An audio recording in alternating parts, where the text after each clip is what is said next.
Patrick and Jim at Pals, and it's Thanksgiving Day weekend, and it's Saturday today. And Jim, we've been doing a little bit of a series on everybody that works here, who they are. So, first question for you. Where did you grow up? I grew up in southern Wisconsin. Southern Wisconsin, okay. And what did your parents do for a living? Well, my stepfather was a mechanic. My real father's a mechanic. And I grew up on the farm with my grandfather and my stepfather.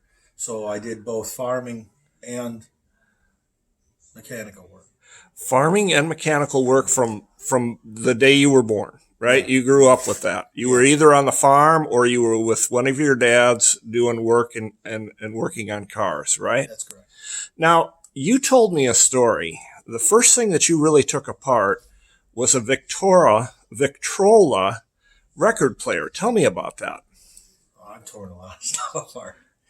I remember one time we had a Victrola and it didn't work, and I tore it apart and saw it had a broken, guess a band on the, I don't know what they call it, but the balls, the weighted balls for spinning it, and I just took a piece of a metal strap and made a new piece and put it in, and surprisingly it worked. And you were how old when you did that? I couldn't tell you. Maybe early teens? Oh, but yeah. Yeah. Yeah, I started working actually when I wasn't in school. I was working full time at the shop when I was 11. 11 years old. And what type of shop was it? It was a mechanical shop and body, but most of it was all mechanical work. And 11 years old, you were going after school. My dad had me, the school bus picked me up at home in the morning and dropped me off at the shop at night. How about that? So from 11 years on, you've been working.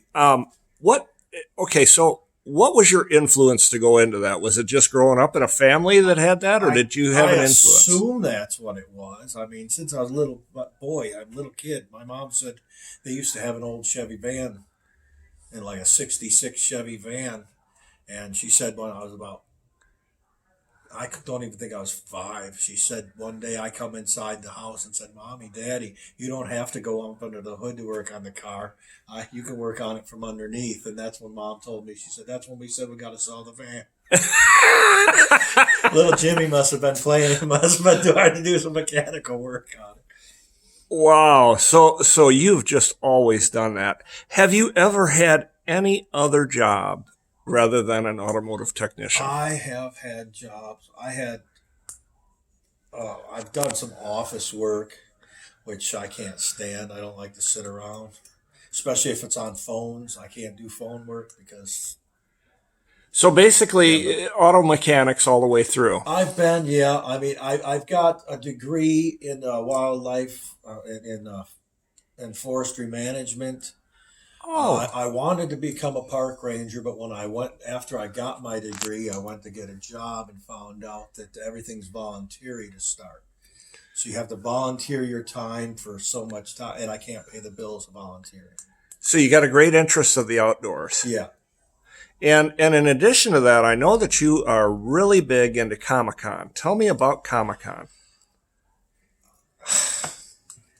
I really wasn't into it. My brother, I was always, since I was a kid, I grew up in a rural area, so I didn't have a lot of friends or neighbors, so I used to use my imagination all the time.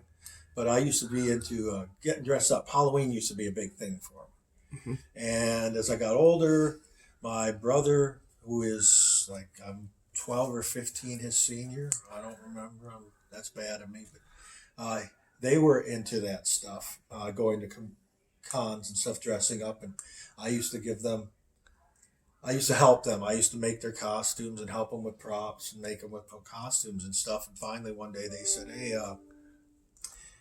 why don't you try?" They said, they gave me an ultimatum is what it is. You can't help us and not go to a con yourself. So they came up with a character for me to try out. I dressed as a character, and I went and got all kinds of attention and became hooked. Wow! So, and you make your own outfits. Usually, yeah. Everything is done by you. You've got a sewing machine at home, yeah, and all of the fabrication equipment to get that done. Most of it, yeah. Like I don't have 3D printer or stuff like that, but I have friends that do. So. That is fantastic. And what would you say? You go to 2 or 3 a year? Uh, about 4 a year. About 4 a year. And so that means 4 different characters each year. That's that's an outside job. Usually it's multiple characters. I got a couple that I keep going. They're my go-to characters, but other than that, we always try to one up the year before, do a better one. But it gets expensive too, so that can get expensive, especially when you're as detailed as I am. That is fantastic. So, what is your favorite car or truck? My favorite car, I don't really have a favorite. Muscle cars, it'd probably be like a 68 Roadrunner or a 68 Charger. 68 Charger or a Roadrunner? Now, for actual classic antique cars, I like the old nailhead V8 for Buicks. So I like a 53 or 54 Buick Super Coupe would be my with a idea. nailhead. Yeah. Rather than a straight 8. Yeah, I like the nailhead engines. Okay, last question. Who is your hero?